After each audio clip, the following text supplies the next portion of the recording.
You are listening to Where is the Line? The stories you will hear will be depraved, disturbing, and true. If you are easily unsettled, you may find this program offensive. And if you are under the age of 18, fuck off.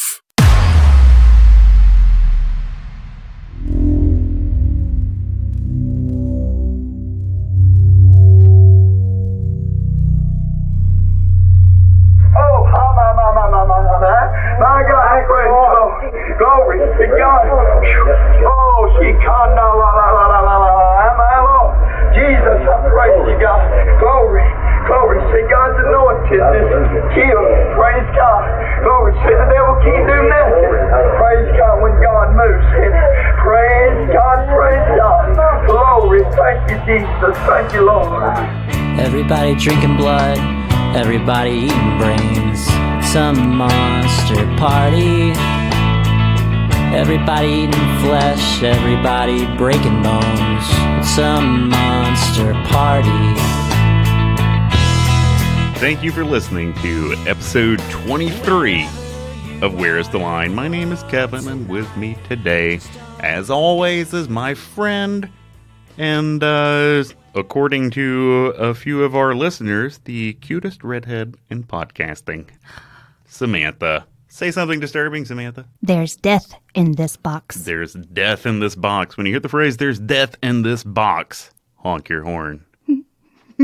Before we get started, I have been sworn to say the phrase, I love pork chop. What? A new friend, Pork Chop, is going to make some stickers for Where is the Line? Oh, wow. That's awesome. So thank you for that, Pork Chop. I love pork chop, too. Yeah, you need to meet him. He's a really funny guy. Okay. I bought his daughter a Jason Voorhees mask and a plastic machete for Christmas. Nice.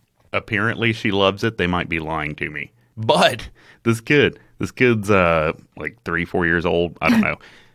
She will come over to my mother's house because these people are neighbors with my mother. And my mother will ask her, what does Jason do? And the 2 or 3-year-old or 4-year-old or whatever will go, kill, kill, kill, kill. That is a child after my own heart. Yeah, it reminds me of myself when I was that age. Amazing. But anyway, thank you, Pork Chop, for the upcoming stickers. Speaking of people that we need to be thanking, we've got even more patrons now. Unbelievable. At our depraved level, we have Maddie Smith. You know who that is, don't you? I do. It's the cousin of Liz. It's Liz's sister. Oh, I'm sorry. Whoops.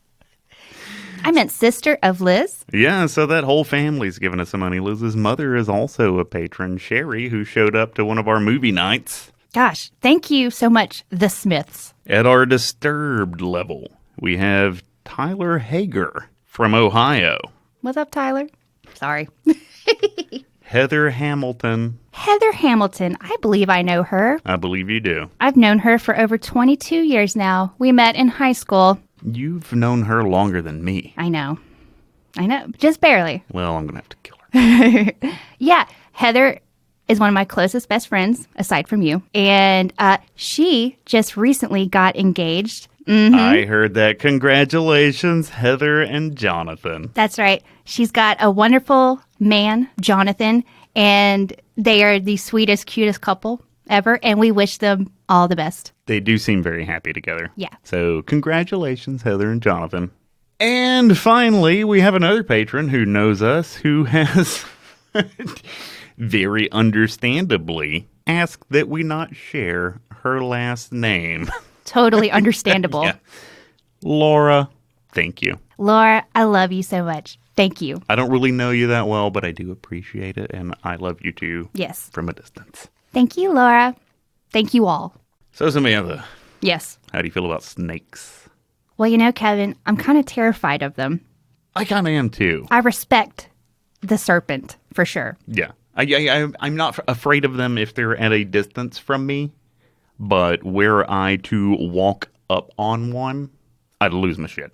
Yes, I have walked up on a rattlesnake before, and I thought it was a baby rattlesnake, and I thought it was a bungee cord because of the designs on its back. I thought it was, those like little bungee cords. Mm-hmm. I thought it was like a tan bungee cord laying in the grass. And I bent down to pick it up, and then its head raised up, and I was frozen in fear. And I was at my parents' house, so like I pulled out my cell phone really slowly while I'm standing right in front of this baby rattlesnake. And I called my dad to come outside, and he got a shovel and just kind of scooped it and flung it away. But I nearly pissed myself. My dad, he's one of these guys who likes to have all these old hot rods and things. Yeah. In fact, like, he moved, and I was trying to find his house, and I knew it was his house because there were black marks coming out of the driveway. Because he's always got some hot rod thing, and he does track racing and stuff. But anyway, when I was a kid, we'd ride around, and if he saw a poisonous snake in the road, his method of killing it was to roll down the window and hold his head out and drive up where he has the back wheels on the snake, and then he would peel out. Oh my gosh. That's kind of cruel. It is, now that I think about it. Yeah. I mean, I'm sure it's a quick death. I'm sure. But I'm not sure how much of that was, I need to protect people from this venomous snake, and how much of that was, I've got enough horsepower to disintegrate a snake head. Yeah, like I don't want to kill a poisonous snake unless it's trying to hurt me, obviously. Yeah. But yeah, my parents, they live in a lake house. Mm-hmm. And my dad will sit out on their back patio with a gun and blow water moccasins away that are coming up on their shore. I don't know how I feel about that. He says he needs to because there's kids that swim around that area, so he's protecting the children. But I know he totally gets off on blowing water moccasins away. Yeah. I don't know. If you're disinclined to hear about snakes, you might want to avoid this episode. Yes. Are you ready to get into it, though? Yes. Let's do it. Did you see what I did there? I did. So I don't believe we've ever quoted a Bible verse on this show before. No. But this episode necessarily begins with one. It's from the New Testament's Mark 16. He that believeth and is baptized shall be saved, but he that believeth not shall be damned. And these signs shall follow them that believe. In my name shall they cast out devils. They shall speak with new tongues. They shall take up serpents. And if they drink any deadly thing, it shall not hurt them. They shall lay hands on the sick, and they shall recover. These two sentences, one of which is a terrible run-on sentence, are the basis for the extraordinarily dangerous and terrifying act of Christian snake handling. Many believers who have taken up the serpent as a display of their own personal faith have, predictably, gotten themselves bitten. And if you are someone who is determined to make yourself grievously ill at your next worship service, and if you're unable to entice one of those rattlesnakes or copperheads to strike you, there is another, more surefire option for you. You can guzzle some strychnine. You sure can. Unsurprisingly, many followers of the Christian sects that practice snake handling and poison drinking have died. But snake handling is really kind of a fascinating practice. For today's episode, we'll be zeroing in on one particular snake handling preacher named Glenn Summerford, who in 1991 became convinced that his wife was having an affair. The suspicion of his own beloved boning another dude gnawed at Summerford until finally he felt that he had to know the truth. He didn't spy on his wife or hire a PI. Instead, he decided to ask the one being who would absolutely, positively know the truth. The one entity who knows the truth of everything. Glenn Summerford, in a very roundabout and terrifying way, asked God. According to his wife at this time, Darlene, he did so by shoving her hand into a box filled with rattlesnakes because obviously God would shield her from the serpent's bite unless she had, as Glenn Summerford suspected, been fucking other dudes. Darlene was bitten twice, thus confirming to Glenn Summerford that he had been made a cuckold. So who in the hell are these people and what the hell is wrong with them? That's the topic for today. Glenn Summerford and the practice of snake handling and poison drinking in Appalachia and the American South. I can hardly wait. Whether or not you're a religious person, you have to admit the Bible says some crazy shit. Agreed. Stoning, gay men, not wearing mixed fabrics. Women should be subservient. Women should be subservient. Deuteronomy 23:1 says, quote, "No man whose testicles have been crushed or whose penis has been cut off may enter the Lord's assembly." I have never heard that. Oh my God. Deuteronomy has a couple of peculiar things to say. Deuteronomy 25:11 through 25:12 says, "If two men, a man and his countrymen, are struggling together, and the wife of one comes near to deliver her husband from the hand of the one who is striking him, and puts her hand and seizes his genitals, then you shall cut off her hand. You shall not show pity." So if Oh my God. so married ladies out there, if your husband gets in a fight and to protect him, you grab the genitalia of the man who is accosting him, you're going to hell. Amazing. Oh my gosh. We're just merely stating facts. That's crazy. Would never make fun of any religion, obviously, and totally believe in freedom of religion. But I'm sorry, I'm a human with a brain that can read. Well, and I think that most people, even most Christians, the ones that I like anyway, will admit that there's some weird stuff in the Bible. Yeah. It's, and people choose to Interpret these as metaphors. Although I'm not sure what the metaphor is with no man whose testicles have been crushed may enter the Lord's assembly, but whatever. I'm sure that's a metaphor for something. But, here in Alabama, in places like where me and Samantha grew up, these are rural, poor areas, and a lot of people in these places don't have a whole lot to hold on to apart from their faith. And there also isn't a whole lot in terms of entertainment around these small southern towns. Absolutely. In Scottsboro, Alabama, which is where a lot of today's story is going to take place, 15% of those people live below the poverty line. In the town that I grew up in, Nauvoo, Alabama, 25% of the people live below the poverty line. Wow. And so when you live somewhere like this, if you're accustomed to living in a city, there are concerts that come through town. There's things to do. Yeah. When you're out in these small towns, not so much. In the town that I grew up in, there were a couple of things that would happen yearly. One was the snake handlers would come to our town.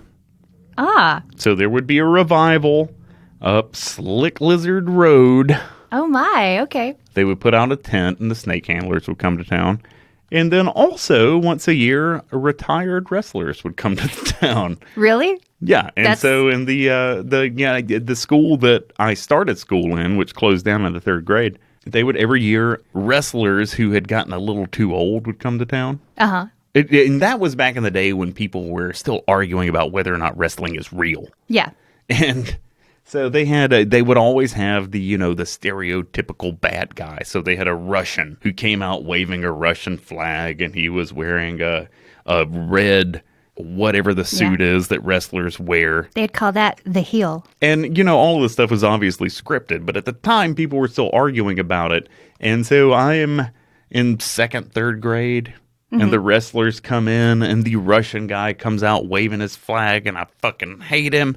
Then the American wrestler comes out waving the American flag, and the Russian wrestler distracts the American wrestler and pulls out of his boot a piece of metal that he hit the American wrestler with. And at the time, the referee's back was turned. And 7-year-old me runs up to the side of the ring screaming at the ref that the Russian had pulled something out of his boot. Oh my gosh. Yeah, that's not making it in. That's not a good story. That was a good story, but okay. Anyway, small town Alabama, small town South in general, there's not a lot to do, so when a preacher and his congregation shows up to spread the word of God, and when that preacher shows up with a box full of deadly venomous snakes, it grabs attention in places like this. Yes. So let's talk a minute about how snake handling began in the South. You know, it's endlessly amazing to me the things that people will latch onto in the Bible and the things that they'll just kind of let go. Mm-hmm. And this passage about true believers taking up the serpent and not being injured, it's odd to me that that's something that the people in Appalachia and the American South have clung on to as closely as they have. Mm-hmm. So snake handling started to appear in the United States in the early 1900s. There's some confusion about who exactly started this practice, but it's generally agreed that the person who brought this into popularity was a man named George Went Hensley. And he is in large part responsible for the proliferation of the practice of snake handling across the South. Hensley, it was said that he was an alcoholic. We know he had gotten arrested for moonshining when he lived in Tennessee. But he escaped from prison, and this is when he established the Church of God with Signs Following, which is the denomination most closely associated with snake handling. Right. And the denomination that the subject of today's show belonged to. Hensley said that he started snake handling after he was walking along a hillside, and he began pondering the strength of his own relationship to God. According to him, it was during this pondering that he came across a snake, and he began to pray. So he was aware of the Mark 16 passage that we started the show off with. So he knelt, and he prayed for a moment, and then he picked up a snake and took it home with him. So he brings the snake home with him. He keeps it for a while. He decides he's going to take it to church with him. So Hensley and his new snake and his knowledge of this Bible passage, yes, all go to church together.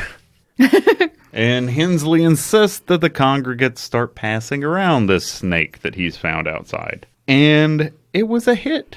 People at the church, this was something that they hadn't really seen before. They had maybe heard of it, but they hadn't seen it. And everybody's really into this. And Hensley starts traveling around. He starts collecting more snakes and traveling around with them, having revivals. Mm-hmm. The reception was kind of mixed in terms of attendance, but it wasn't unusual for Hensley to draw crowds of 500 to 700 people back then. That's huge. So during his tenure as a Baptist minister, one of Hensley's followers died from being bitten by one of his snakes. George Hensley himself speculated that he had personally been bitten over 400 times. Yes. The last of these bites occurred in 1955 while he was preaching and putting on his show in Florida. One of the snakes bit Hensley, and he very quickly became seriously ill. He refused medical help, which is something that a lot of the snake handling believers will do. Absolutely. They pretty much always refuse medical help because they are expecting God to either take them or let them live. Well, unfortunately for Hensley, God took him. They did. Those oscillating fans that the congregation put on him just didn't work. Oscillating fans? Maybe not oscillating, but I did read that they put box fans all around him to cool. Oh, really? Yes, to cool him off while he was going through the throes of the venom. They thought that would be the way. Well, that's okay. George Hensley's name is the one that comes up the most when people are talking about how the practice of snake handling got disseminated across the South. But he wasn't the only person practicing this in the early 20th century. That's right. There was another man, a man by the name of James Miller, who around 1912, he was a religious man, and he had meditated on the Bible, and he had come to his own conclusion that taking up serpents was necessary for one's faith. So in 1912, he brought serpent handling to Scottsboro, Alabama, in particular Sand Mountain, and Pentecostal Alabamians followed James Miller's teachings. Do they still? Yes, still to this day, the Church of Jesus with Signs Following, is run by followers of Miller. Yeah, and James Miller at the time, in 1912, he had not heard of George Hensley. He did not know that George Hensley was going around the Deep South also handling serpents. So he wasn't copycatting. He had just come to this conclusion on his own.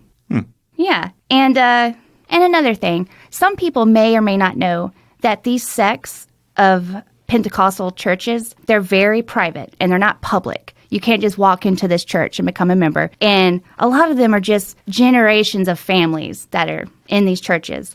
And that means that there's a long history of independence from any national denomination. And that gives these churches an autonomy from each other. They do not speak with each other, even though they all pretty much follow the same practices, of drinking poison, handling serpents, speaking in glossolalia, which is speaking in tongues, and laying hands on, which is the belief that you can heal someone with the power of the mind.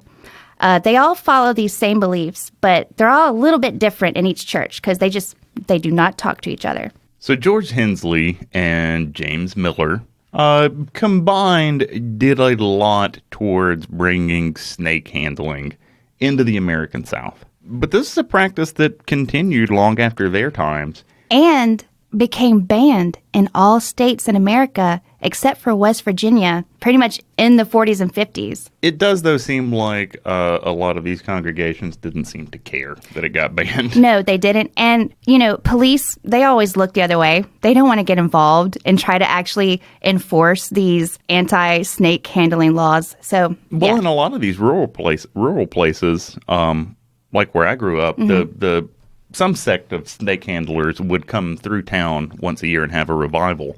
Our town was small enough that it didn't even have police. So if anything happened, it needed to be something serious, and you called the county law. And I think a lot of these churches are out in rural places like that. So you don't really worry about the law dog too much when you live somewhere like that.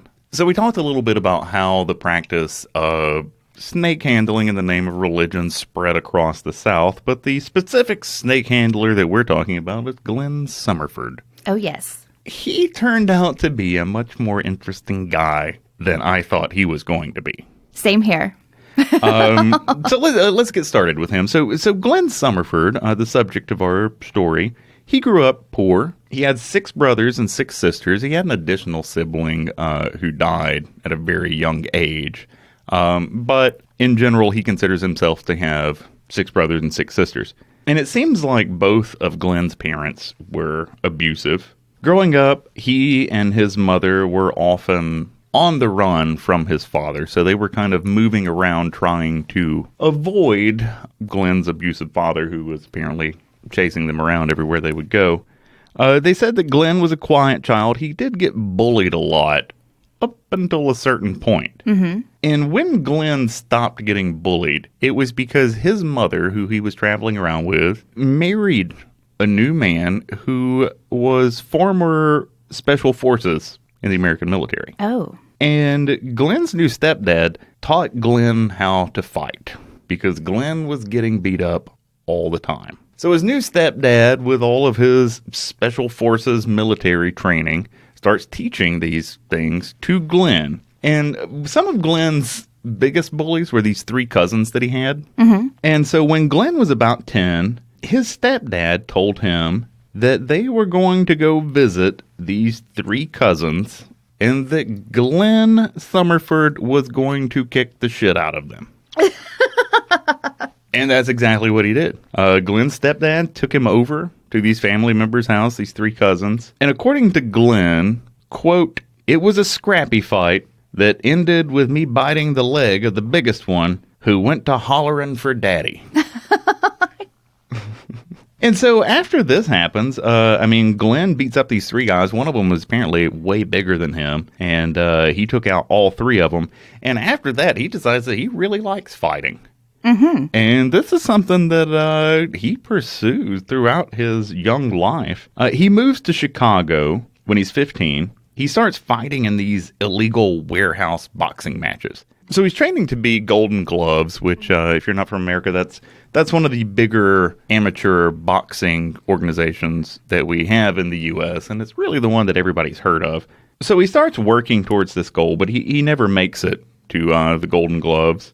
He was apparently a pretty good fighter, though. He at one point won a brand new 56 Ford. Amazing. For a fight. Yeah. And so he has a lot of respect for his stepdad. So when you read the book The Serpent and the Spirit, you can tell that his stepdad is someone who might not appeal to most of us. But Glenn held a really high opinion of him.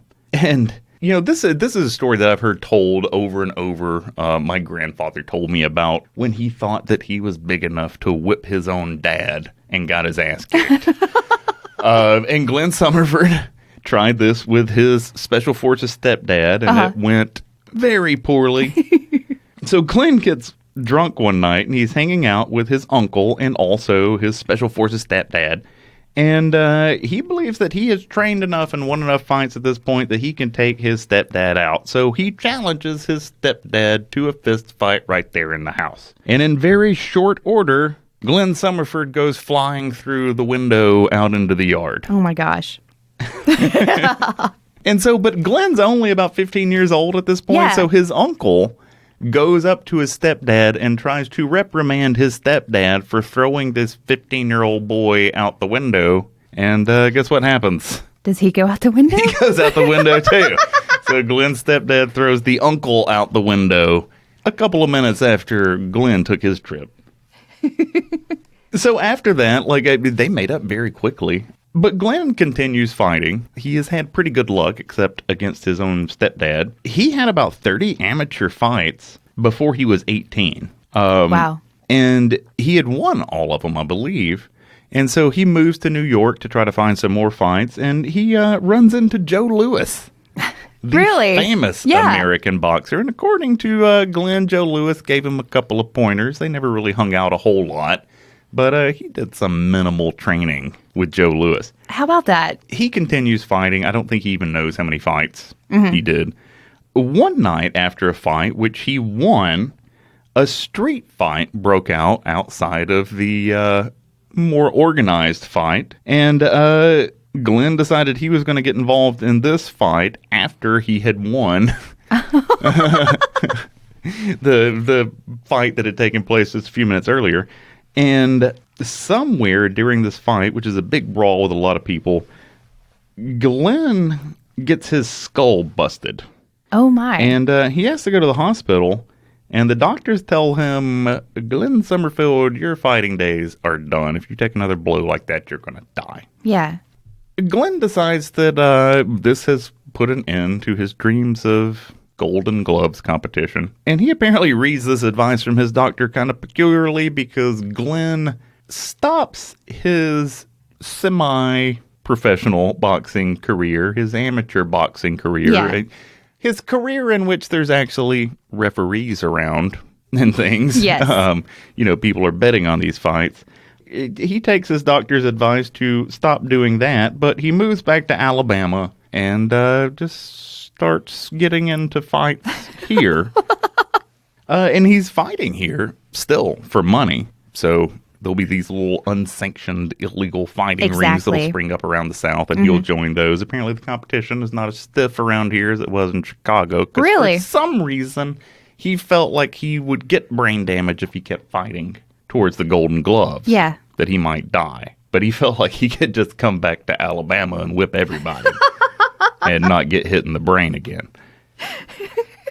So once he comes back to Alabama, he meets who will be his first wife, and they get married. This person's name is Doris. So he marries Doris. He's still doing this fighting, and he loses one of these fights really badly, to the point that he gets a punctured lung.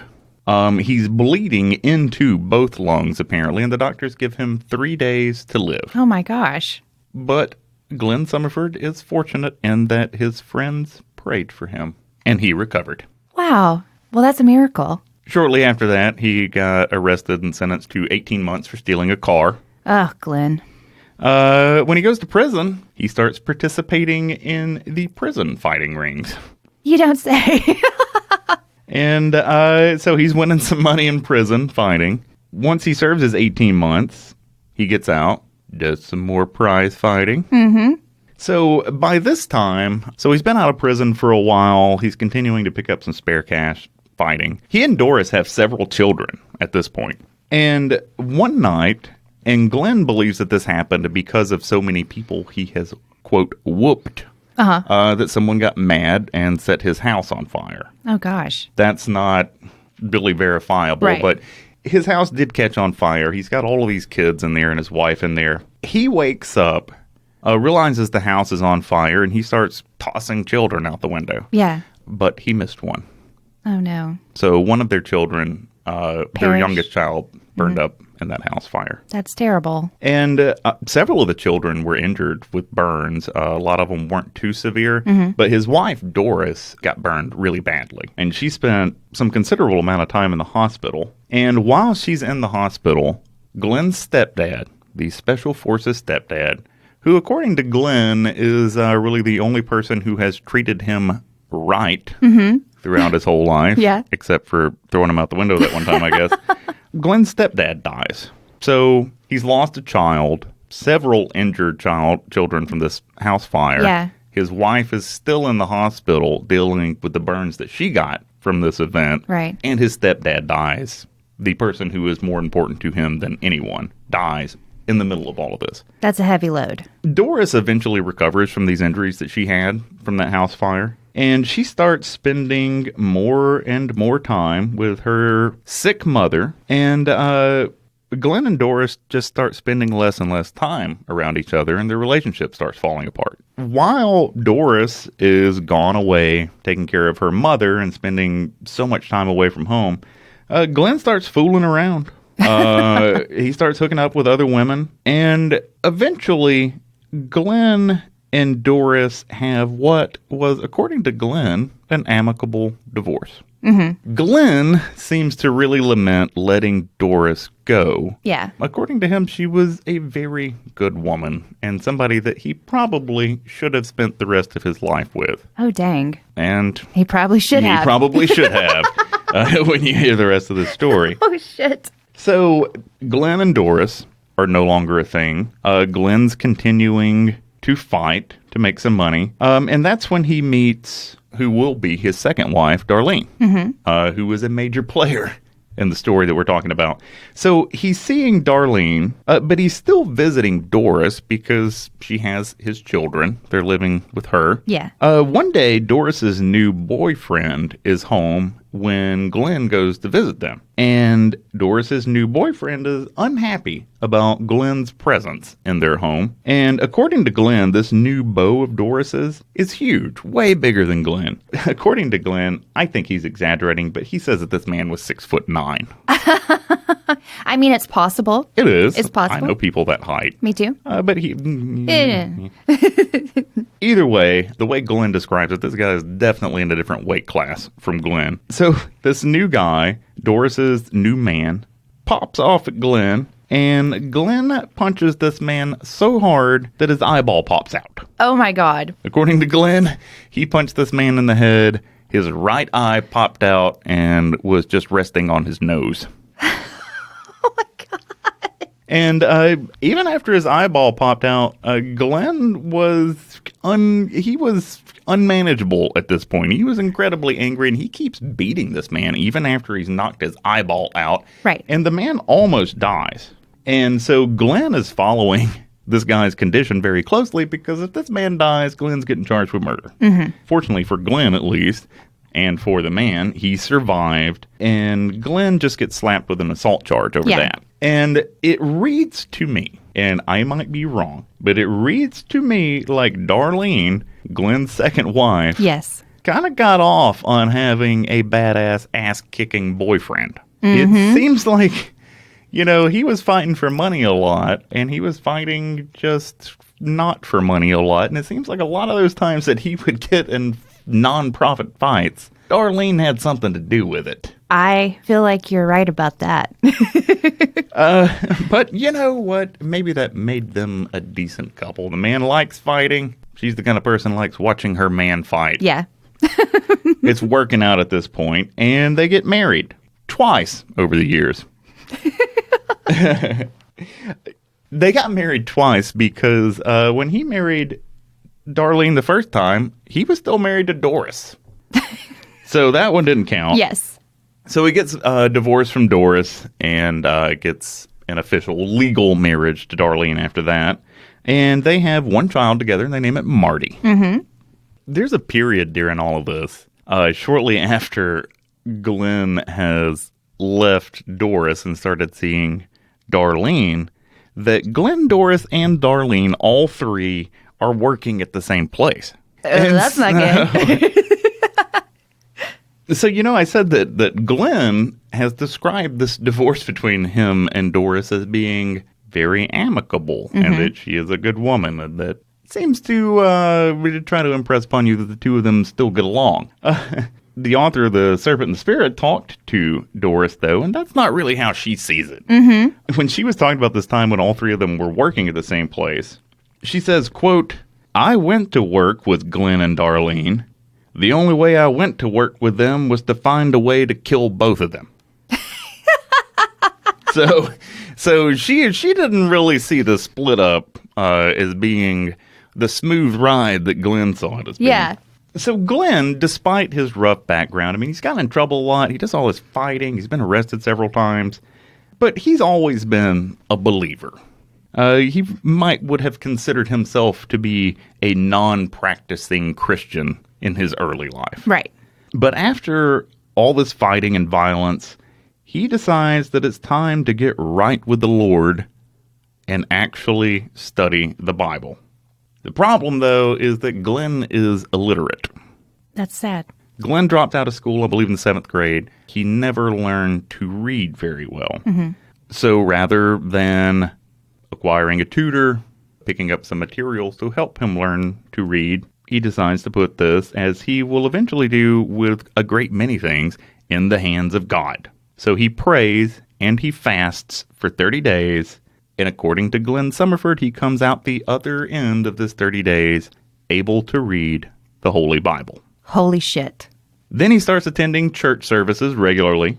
Pretty quickly after he starts going on a regular basis, he's running the show at the church. Oh, yeah. He's laying on the hands. He's healing the sick. It seems like a lot of the longtime congregants were a little put off that Glenn comes in with his superpowers just right out of the gate. Yes. And they've been going there for years and can't do some of this shit that Glenn's doing. Exactly. But he's sticking around, and he eventually kind of grows on these people. So Glenn would have probably been exposed to at least the idea of snake handling when he was very young. He claims that he's been doing snake handling alone and in secret years before he even met Darlene. Yes. They both apparently started handling snakes one day when Glenn was out hiking, and he came upon a copperhead and just reached down and scooped it up. Darlene was with him on this nature hike, a little bit behind him, and she caught up and saw what Glenn was doing with the snake, and she has a religious fit of some sort. I believe she may have started talking in tongues, and she snatches the copperhead away from Glenn, and she's holding on to it herself, and now this couple, who already had so much in common, Yes. are about to make some waves. That's exciting. So shortly after this, they start bringing these snakes in the church, pointing to this passage in the Bible. Those who believe shall not be bitten, or whatever the hell it says. So they would bring 30 or more snakes, venomous snakes, into church during these services. Yes. And Glenn tended to get bit a lot. Yes. It was... Can I point something out? Something I came across, the Summerford family, because, Glenn and his cousins, they all take up serpents in their churches. But something that they always love to say before they introduce the snake out of the box, they'll tell the whole congregation, there's death in this box. And then they remove the snake. Well, that's very dramatic. Yes. So Glenn's traveling around with his 30-plus snakes, getting bit what apparently seems to be every other time he touches one of them. Oh, and I want to point out, the reason Glenn and so many others that take up serpents are able to get bit so many times and live to tell the tale is that often snakes or serpents, oftentimes they'll give a dry bite, so there's no venom. Other times they'll only give a little venom because it is so hard on their metabolism to create their venom. They don't want to just blow it all. So that's how these people can sustain so many bites and just keep going sometimes because it's not always going to be a fatal bite. Yeah. A lot of times it's just going to make you sick. Yes. After a little time doing these services, Glenn has been bitten so many times he does not even know how many times he's been bitten. Mm-hmm. Every now and then, a snake would not do that nicking type of bite that you were talking about. Occasionally, one would latch onto him, and Glenn Summerford would get near the brink of death. But he always has these explanations for why he got bit. So this man has probably been bit 100 times. So he's got 100 explanations for why every single one of those happened. So one of my favorite examples of these explanations is that one time he was touching a rattlesnake with his right hand. And according to Glenn, the Lord told him to pick it up with that same hand. But Glenn was not paying attention, and instead of picking up with his right hand, he picked it up with his left hand. And as a result, the diamondback rattlesnake that he had picked up bit him and almost killed him. Yes. Right after that, God also got a copperhead to bite him, which he wasn't even touching at the time. And after those two bites, Glenn came really close to dying. It's interesting that Glenn is not, because you can read like Serpent in the Spirit is largely, the author does not inject himself much into that at all. Mm-hmm. These are just verbatim transcriptions of conversations that the author had with people involved in the story. Right.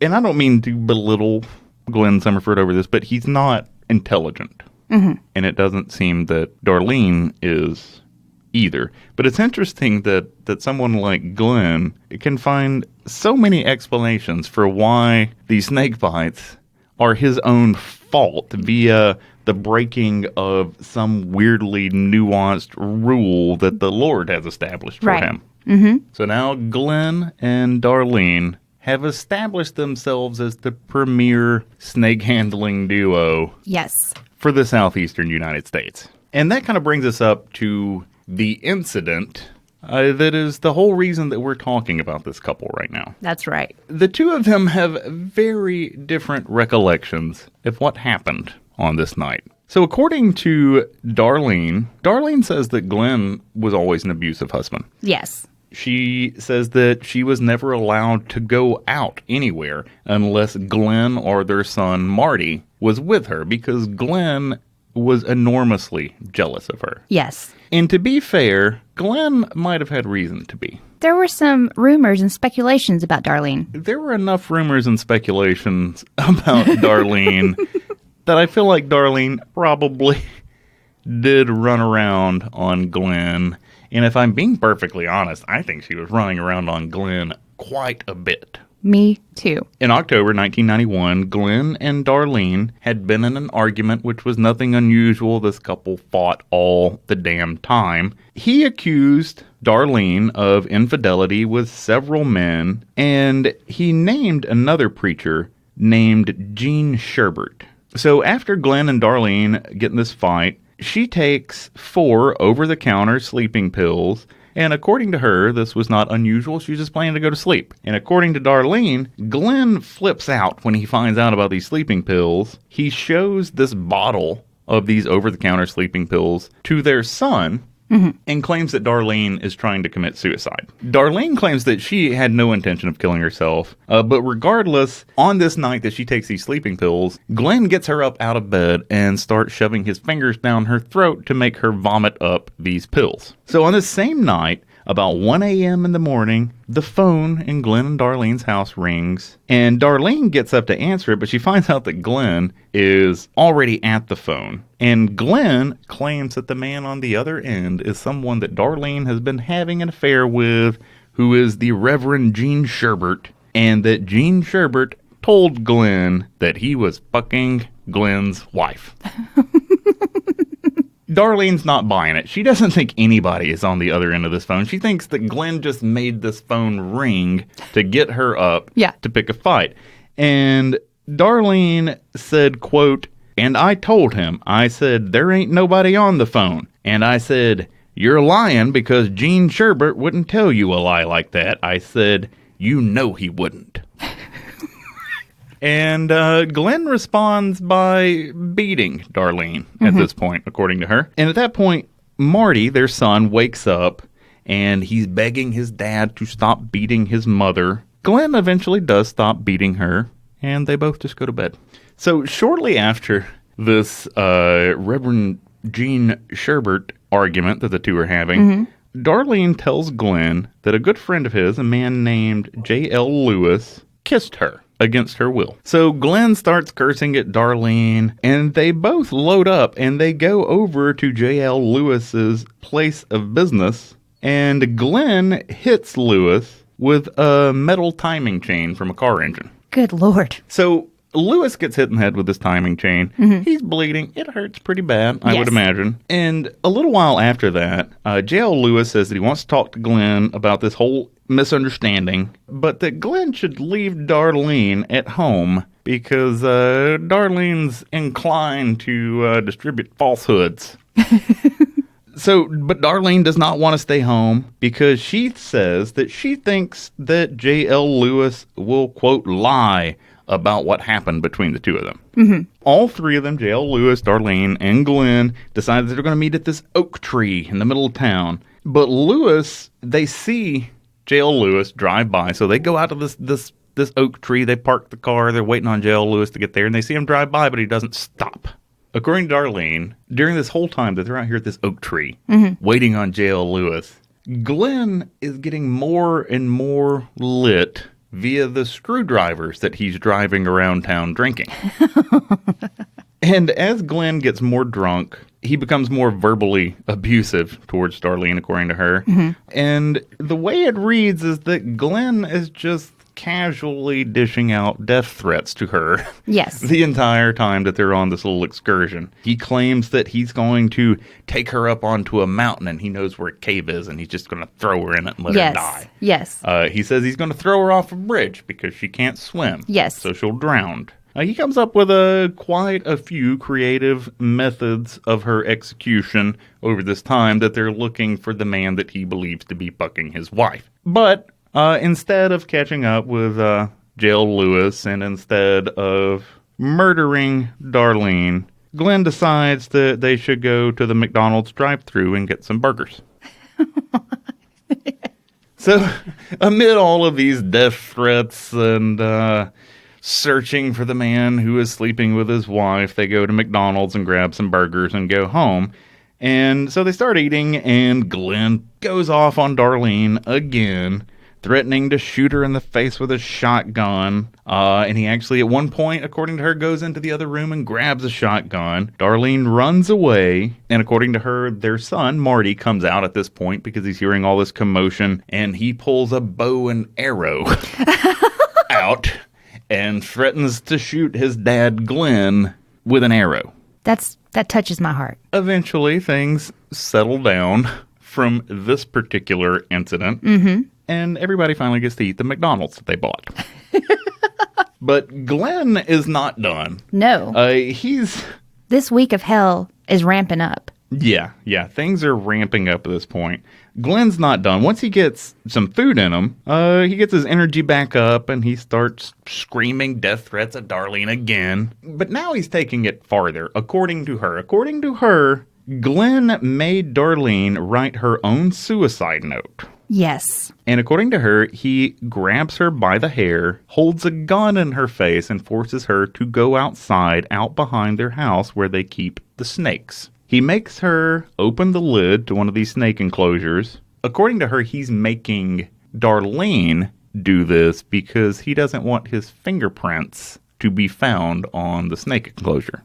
Makes no sense. That's his own damn snake enclosure. His fingerprints are supposed to be on it. Yes. I mean, when the cops take fingerprints, it's because they're looking for a suspect. In this case, you have one person who is accusing another person of forcing a venomous snake to bite them. You know who the alleged perpetrator is, you don't need his fucking fingerprints. Yes. Nobody fingerprinted these goddamn snake cages. I don't know what. And, and this brings up something because, like I said, these two have very different tellings. Yes.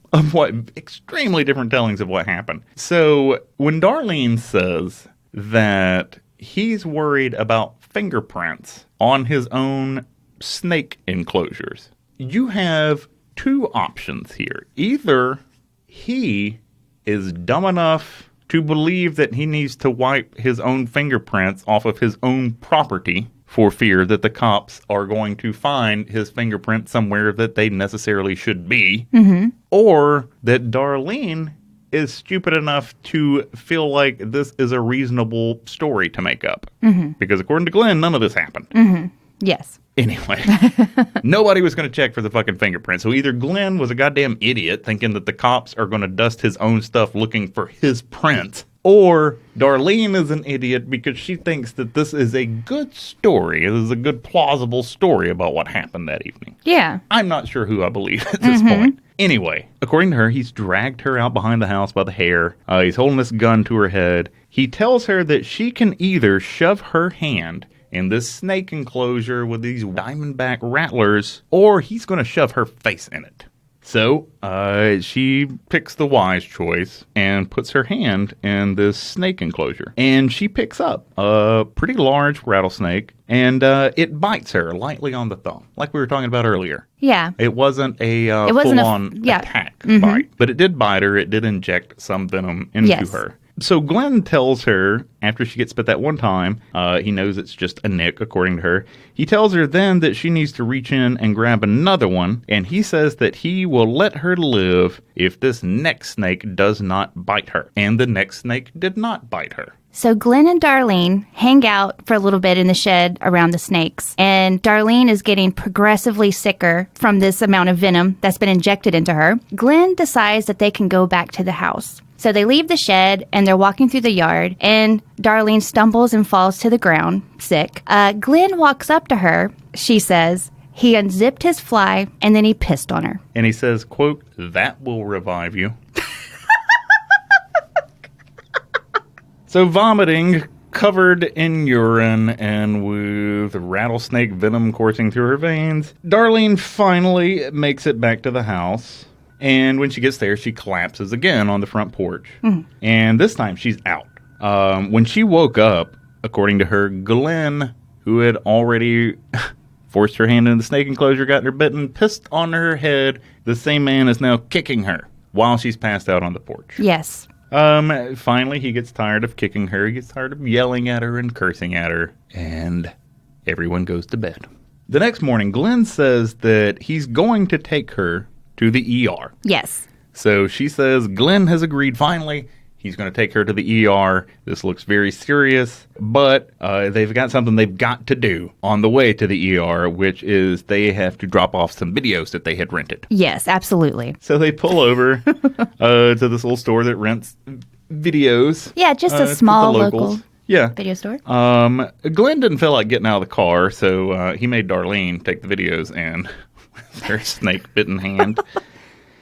And he warned her. He said he was out there with his gun, and she better not say anything. So they got the videos back, no late fees. All is well. Now we can go to the ER. But then another thing occurs to Glenn. He's running out of vodka, and he needs his screwdrivers to drive. Yes. So once they take the videos back, instead of going to the ER after that, they go to the local liquor store. So Glenn can buy some more vodka to put in his orange juice. And, by the time they've done all of that, I mean, that's a big day. Glenn's tired. Yeah. And that whole ER thing, it just isn't really appealing to him anymore. So he tells Darlene he's going to take her to the hospital. They take some movies back and go get some liquor and then just go back home. Yeah. Darlene said that when they finally pulled up to their house, she was just like, we're back home. And she was very devastated. And she did not want to get out of the car. So when they get back home, Glenn is getting drunker and drunker. And now he is just popping death threat after death threat off at Darlene, according to her. Darlene says that he even says, you've got to die because I want to marry another woman. Yeah, and he even gives her a time. He says he's going to do about 6 o'clock that night. Yeah. So 6 o'clock rolls around on this next night, and Glenn's plan is to take her back out to the snake enclosure and repeat the previous day's events. So just like before, he takes her out there with a gun shoved in her face. And just like before, he threatens to shove her face in there if she will not put her own hand in there. Yes, he says you can take it on the cheek or the eye. And according to Darlene, this time, he's going to be sure that Darlene gets bit because he starts poking the snakes with a stick, getting them all riled up before she puts her hand in there. And so this time, when she puts her hand in there, she gets bit, and she gets bit bad this time. On the same hand. It's on the same hand, and this time, the snake actually clamped down and injected its venom as though it were trying to kill something. So now, Darlene's been bitten twice in 2 days. The second time she goes inside, she lays down on the couch. Glenn is still cursing at her and her 2 snake bites. And according to her, she asks Glenn for some water, and he refuses to get her any water. And at that point, she starts vomiting. According to her, he eventually relents and brings her a glass of water and a bucket to throw up in, and then her bladder starts relaxing, and she starts urinating on herself. And according to her, at this point, when she needs it the most, she's vomiting, she's urinating on herself, probably some stuff coming out the back end too. Yes. Glenn comes in and takes her bucket away from her. So now she's lying on the floor, she's vomiting, she's urinating on herself, she's sliding in and out of consciousness, and during these few moments of consciousness that she has, she prays to God that she might be allowed to live. So eventually, Glenn tires of watching the spectacle of his injured and possibly mortally wounded wife laying on the floor, urinating on herself and vomiting. Yes. And he goes to bed. Once Glenn falls asleep, she crawls, according to her, she crawls into the kitchen and she calls her sister, who in turn calls an ambulance to come get Darlene. Yes, and Darlene expressly tells her sister, tell the police not to make a lot of noise, don't turn on their sirens or their lights, because I don't want them to wake up Glenn. And after she makes this call, according to her, she drags herself out of the house. She doesn't have the strength to walk anymore. So she drags herself down this dirt road leading out of their house, down their driveway, and into the main road that goes through their neighborhood just in time to see the lights of the ambulance coming over a hill just down the road from her. Yes. So she initially goes to the local medical center, but the snake bites are very severe, so she has to be driven via the same ambulance to UAB Hospital, which is one of the larger hospitals here in Alabama. Yeah, located in Birmingham. So that's Darlene's story. So according to her, Glenn's abusive, gun in her face, shoving her hand into these snake enclosures on 2 different days, and not taking to their hospital. That is what Darlene said happened. Yes. That is nothing like what Glenn said happened. No. And first of all, the sentiment is both Glenn and Darlene wanted to divorce each other. Now, Darlene was afraid to actually get a divorce because she didn't want to lose custody of their son, Marty, to Glenn. And Glenn, people say, and maybe Glenn has revealed this same thought, he did not want to get a divorce because in the Pentecostal church, you cannot preach if you've gotten a divorce. And he obviously did not feel that divorcing Darlene was the way out. So having said that, yeah, Glenn's side of the story of what happened that night is much different. So, first of all, Glenn says that the reason that Darlene was bitten at all was because she had backslid on her faith. She had taken to drinking again, like he's one to talk. She was whoring around, and she was at risk from falling from grace, and that's why she got bit. He says that she wanted to get rid of him so she didn't have to get a divorce and risk losing her son, like I said. And Glenn painted Darlene as someone that was obsessed with snakes, someone with a death wish. He said she was suicidal, and he seemed to think that she had been plotting to kill him for some time. So when this eventually goes to trial, they're both telling these different stories. One witness on Glenn's behalf said that Darlene was plotting to kill Glenn Summerford with one of his own snakes, and that while she was trying to retrieve the snake that I believe she was going to put on Glenn in his sleep, it bit her. Yes. So according to Glenn, none of this shit with the urination on the head, the gun to the face, the shoving the hand. According to Glenn, none of that happened. No. She was trying to kill him and accidentally got herself bitten. Yeah. Glenn says on the night of October 5th, when Darlene was bitten by a snake the second time, he's not even acknowledging the night before, but he says, I loved her. I didn't try to kill her. I kept her from killing herself. Glenn said that in the weeks leading up to that night, that they had both actually backslid and taken to drinking again. So he admits that he was an alcoholic too. He said, she was bad to run around. On September 18th, I caught her with a man, a preacher from the church. When I told her on October 5th that I wanted a divorce, she tried to kill herself. Glenn says that Darlene took a whole box of Sominex and a whole bottle of extra-strength Tylenol, and that he had to make her drink warm water so she would vomit the pills up. And then she threatened to kill him after that. So like you said, during the trial, Tammy Flippo, 23 at the time, and a member of the church, testified that Darlene had told her that there was a plot to kill Glenn. Darlene wanted to get rid of him, and she felt the only way was to do it with one of his own serpents. Now, to counteract that testimony, another member of the church, Sylvia Ingram, she testified that, in fact, Tammy Flippo is Glenn's mistress and had told her on several occasions that she had actually been able to sleep over at Glenn's house many times. And this, these stories are so different. And when I first started looking into this, I kind of took everything at face value. I kind of believed Darlene. I felt like Glenn is just kind of an abusive, snake-handling asshole. Yeah, I got that vibe from him. Wife-beating asshole. Mm-hmm. But when you read more of this and when you read what Darlene actually says about what happened, a lot of what Darlene said didn't really make sense. And Darlene never admits to running around on Glenn. Right. I would put a good deal of money on the side that Darlene was cheating on Glenn. And in fact, even their own son thinks that Darlene was cheating on Glenn. What did Marty say about her? So Marty, their only child, believed that Darlene's interest in taking up serpents had nothing to do with communing with the Holy Spirit. Yes. That she was doing it to pick up dudes. Yes. Her own son. According to her own son said, quote, I mean, she'd get up there and play with them snakes just like everybody else. I don't think she was trying to do right. I think she was just using it. Like the first church they had, she cheated on him at that one. I just can't remember that guy's name. I know he played the bass fiddle and the guitar. Once she cheated on Daddy with him, he didn't ever come back to church no more. His guitar case sat there forever. Yes. I know.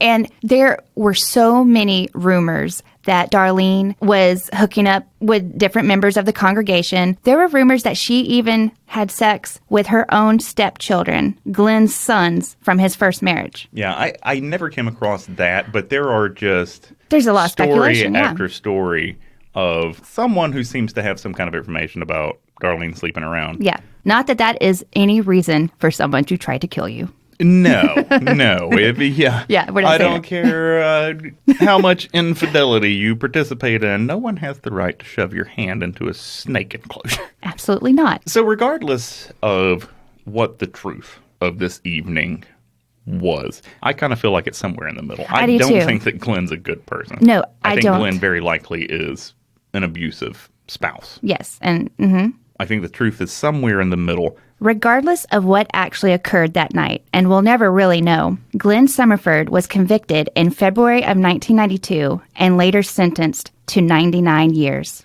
Yeah, and he spent about 11 years in prison he did. Before something happened. Yeah, before his very well thought out escape plan. In February of 2003, Glenn escaped from a work detail that he was doing at the prison that he was at. Mm-hmm. So they send the prisoners out in those orange suits, they pick up trash, that kind of thing. He was out on one of those kinds of excursions and went missing. He escaped. The cops found him after that 45 minutes hanging out in a garbage can not that far from where his work detail was. For his 3/4 an hour in that garbage can, he received an additional 30 years on top of the 99 he was already serving. That's right. Glenn Summerford is currently housed at the Bullock Correctional Facility in Union Springs, Alabama. Glenn's next parole hearing will be on June 1st, 2020.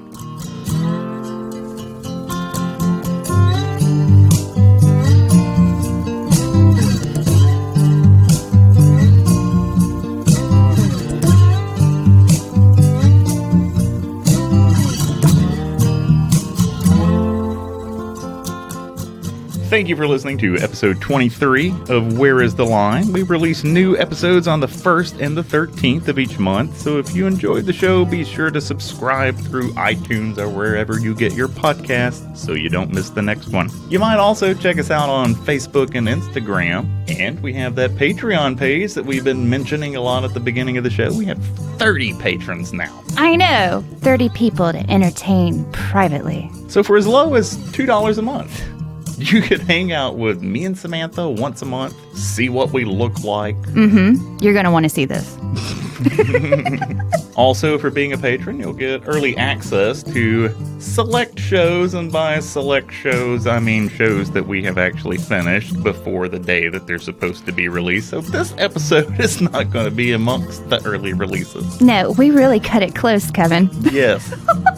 So close that I wonder if this episode's even going to be out Monday. Oh, goodness. I'm sorry. I blame myself, but I blame you too.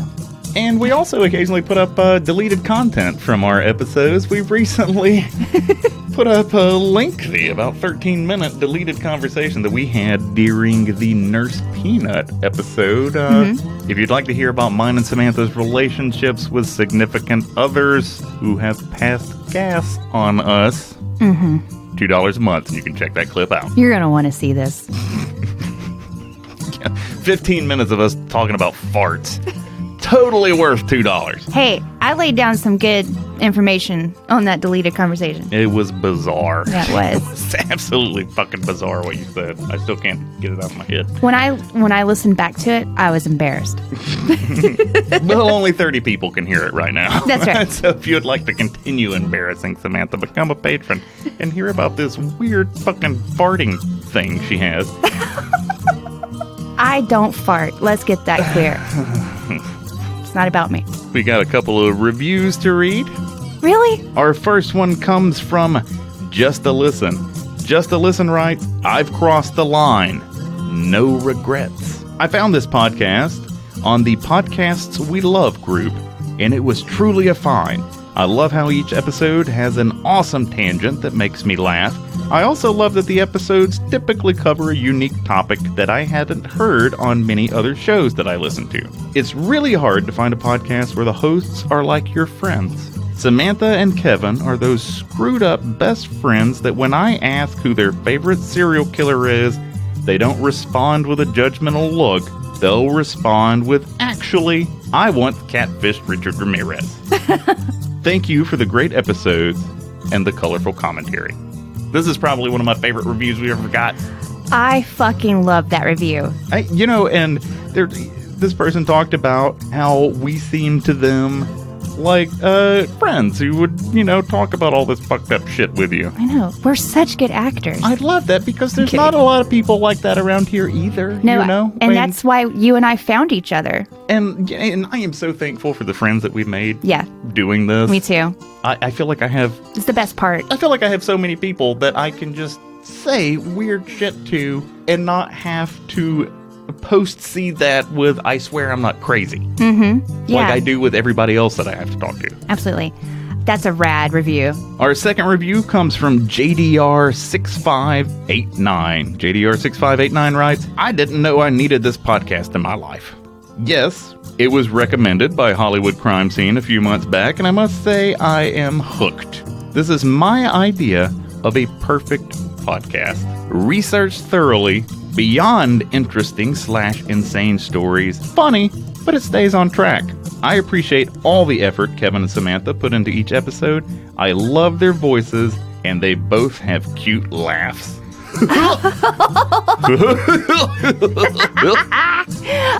Much love from Jalessa from Bay Area, California.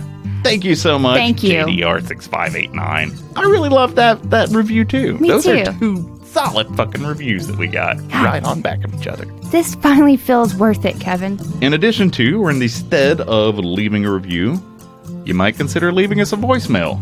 The Where is the Line official telephone number is 386-227-7848. That spells something. Dumb ass tit. Call Dumbass Tit, leave us a show idea. Let us know what you think about us as long as it's something good. Yeah. Say anything you want, really. We've had a call where someone wished that I would wake up in the middle of the night being having my throat slashed by John Rambo from the Rambo movie franchise. That's right. So really, you can say anything you want to. We'll be cool with it. Totally, and we'll play it. Again, that number is 386-227-7848. That spells dumbass tit on your phone dial. We don't have a voicemail that we're going to air for this episode, but I do have something uncharacteristically serious to say really quick. Okay. We've gotten a few voicemails that we haven't played, and you can never send us anything that is too vulgar. No. For us to play, but we've gotten a few voicemails from some people who seemed like they were going through a hard time and that they were sharing things on that voicemail that I don't think it would be appropriate for us to play it on the show. No. And there really have been several people who have done this, so I'm not pointing out one person. But if you're one of those people, please go talk to somebody. We worry about you. Yeah, and if you don't think that there's literally anyone in your life to talk to, of course, you know how to get in touch with us and have a real conversation. I am terrible at comforting people. I might be the worst possible person that you could call. But if you're in a serious spot, like I feel like some of these people who call us are, I mean, first, go see somebody that knows what they're doing. If you can't find anybody that knows what they're doing, give us a call. I mean... No, absolutely. Give us a call. We'll either direct you to resources that can help you, or we'll just have a conversation with you. I mean, you can video chat with me and Kevin, and we'll at least make you laugh. Yeah. I can guarantee that. And our podcast is little enough that I'm just going to do this. If you need to talk to somebody, my personal phone number is 205-349-9441. If you want to leave us a voicemail, call Dumbass Tit. Please. But if you're having some trouble, you need to talk to somebody who is not going to pick up the phone because they never pick up their phone, but who will call you back if you send them a text message. Mm-hmm. You reach out to me. Yeah. I'm terrible, but I am better than nothing. Yeah, and both Kevin and I, we deal with our own issues. We absolutely know what you're going through, where you're coming from. Probably not exactly, but we've been in some bad places ourselves, so we get it. I'm medicated. Yeah. To hell and back. I'm supposed to be medicated, but I can't afford it, so that's why I'm kind of crazy. But we love you all. We do. And we're there for you. I think that's going to do it for this episode. We really do care about you. Even if we haven't talked to you, you listen to our show, which has made me feel better than I have felt in so long. Yes, this has been therapy for me. And yeah, having people that love this show and want to listen to it, it's definitely given me a sense of purpose that I was struggling to find. Yeah, and so if you're down, don't hesitate to call us. We owe you one. Absolutely, and absolutely no judgment from us. Yeah, I mean... Unless you've heard an animal. Yeah, if you've heard the show. I'll judge the fuck out of you. Yeah, you gotta do something serious to get judged by us, and you probably have not done such a thing. No.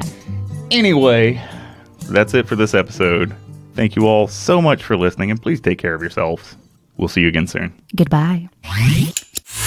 Kids, when you go to bed, stay away from your closets and don't look under your bed.